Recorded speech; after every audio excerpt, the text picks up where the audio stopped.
Hello friends, ஒன்று tips என்னென்னா, இங்கே பாருங்கள். இப்போ செடி ஒரு இடத்துலேருந்து எடுத்து வேறு இடத்துல நட்டு வைக்க போகிறோம்னா, வேர் பகுதி ஓகே, இதில் கூட கொஞ்சம் இந்த பெரிய வேர்லாம் கொஞ்சம் கட் பண்ணிடலாம்.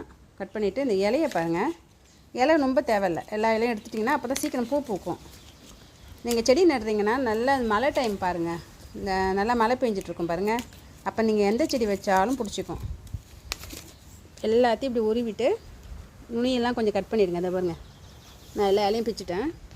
இப்படி எல்லா இலையும் எடுத்து போட்டுட்டு நீங்கள் இப்போ மண்ணில் நட்டு வச்சிங்கன்னா சீக்கிரமாக அது பிடிச்சிக்கும். அப்புறம் வந்து பூவும் கடகடன்னு பூ பூக்கவும் ஆரம்பிச்சிடுவாங்க.